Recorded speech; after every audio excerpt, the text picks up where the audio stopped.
السلام علیکم۔ بسم اللہ الرحمن الرحیم۔ جناب رسول خدا نے یہ فرمایا ہے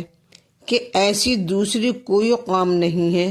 جو ایک جگہ جمع ہوں اس واسطے کہ فضائل علی بیان کریں، اور جب کوئی قوم ایک جگہ جمع ہو کر فضائل علی بیان کرتی ہے تو اس وقت ملائکہ آسمان سے آ کر ان کو گھیر لیتے ہیں، لیکن جب وہ اہل مجلس چلے جاتے ہیں تو ملائکہ واپس آسمان کی طرف چلے جاتے ہیں۔ وہاں اور دوسرے فرشتے ان سے کہتے ہیں کہ ہم تم میں سے ایسی خوشبو پاتے ہیں کہ وہ ہمیں دوسرے فرشتوں میں نہیں ملتی ہے، اور ایسی پاکیزہ خوشبو کہ ہم نے پہلے کبھی نہیں دیکھی ہے۔ یہ سن کر دوسرے فرشتے ان فرشتوں سے کہتے ہیں کہ ہم سب فرشتے اس قوم کے نزدیک جمع تھے کہ جہاں آل محمد علیہ السلام کا ذکر ہو رہا تھا، اس لیے ہم لوگ ایسی خوشبو سے معطر ہو گئے ہیں۔ یہ سن کر دوسرے ملائکہ کہتے ہیں کہ تم لوگ ہمیں بھی ان کے پاس لے چلو۔ یہ سن کر وہ فرشتے کہتے ہیں اب تو وہ لوگ متفرق ہو گئے ہیں اور ہر ایک اپنے گھر کی طرف چلا گیا ہے، لیکن پھر وہ ملائکہ با اشتیاق کہتے ہیں ہم کو اس کے مکان کی طرف ہی لے چلو جس میں وہ لوگ جمع تھے،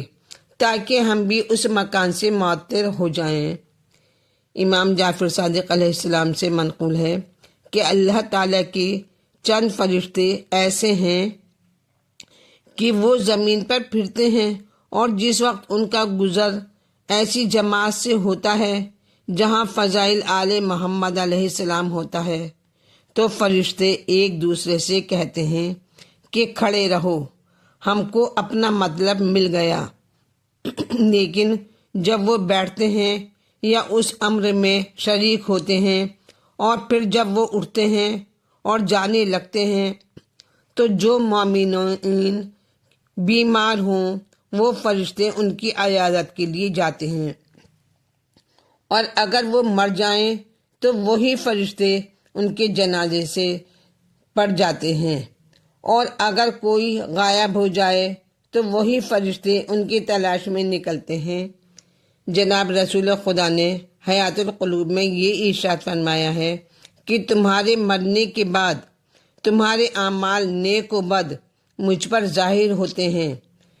یوں تو ایک ہفتے کے تمہارے اعمال ہر شب جمعہ مجھ پر ظاہر ہوتے ہیں، لیکن اگر جو عمل نیک ہوتا ہے تو میں خدا کی بارگاہ میں تمہارے لیے دعا کرتا ہوں کہ خدا تمہاری توفیق اور زیادہ کرے، اور اگر عمل بد ہوتا ہے تو میں تمہارے واسطے خدا سے آمرزش طلب کرتا ہوں۔ ایک مرتبہ اصحاب میں کسی نے امام جعفر صادق کی خدمت میں جا کر یہ پوچھا کہ حضرت یہ تو بتائیے کہ جناب فاطمہ صلوات اللہ علیہا کا زہرا کیوں کہتے ہیں؟ حضرت نے یہ ارشاد فرمایا کہ ان معصومہ کو زہرا کہنے کا سبب یہ ہے کہ ان معظمہ کا نور ہر روز 3 مرتبہ حضرت علی علیہ السلام کے لیے ظاہر ہوتا ہے،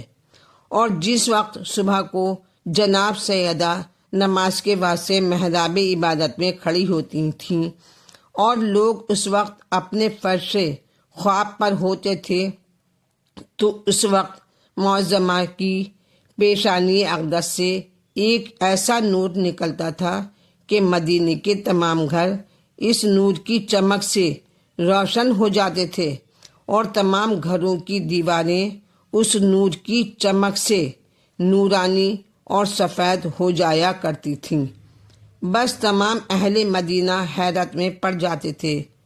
اور در رسول پر جا کر یہ پوچھتے تھے کہ یا رسول اللہ یہ کیسا نور ہے اور اس کی چمک کا کیا سبب ہے کہ مدینے کے تمام گھر نور، اس کی دیواریں تک اس کے نور کی چمک سے نورانی اور سفید ہو جاتی ہیں؟ اس پر جناب رسالت مآب ان لوگوں سے یہ فرماتے تھے کہ تم لوگ فاطمہ کے دولت قدہ پر جاؤ، وہاں تم کو اس کا سبب مل جائے گا۔ پس وہ لوگ دولت سرائے جناب سیدہ پر جاتے تھے اور اپنی عورتوں کے ذریعے سے معلوم کراتے تھے کہ کیا وجہ ہے، تو یہ پتہ چلتا تھا کہ اس وقت معصوم عالم مشغول محراب عبادت ہیں اور ان کے چہرہ اقدس سے ویسا ہی نور چمک رہا ہے جس سے کہ تمام اہل مدینہ کے گھر در و دیوار نورانی اور روشن ہو رہی تھی، اور اس وقت اہل مدینہ کو یقین ہو جایا کرتا تھا کہ یہ اسی نور کی چمک ہے جس سے در و دیوار مدینہ روشن ہوتے ہیں۔ امام جعفر صادق نے یہ ارشاد فرمایا ہے کہ جو مومن و مومنہ میرے جد بزرگوار امام حسین علیہ السلام کی قبر مطہر کی زیارت روز عاشورہ بجا لائے گا تو بہشت اس پر واجب ہے۔ ساتھ ہی یہ بھی ارشاد فرمایا ہے کہ جو مومن مومنہ شب عاشور قبر مطہرہ امام حسین پر گریہ و بکا کرے اور ان کے مصائب پر گریہ و بکا کرے تو روز قیامت وہ ملاقات کرے گا حق سبحانہ تعالیٰ سے، اور اسے ثواب عطا ہوگا 2000 حج، 2000 عمرہ کے اور 2000 جہاد کا، اور یہ سب رسول خدا اور ائمہ ہدی علیہ السلام کے ساتھ بجا لایا ہو۔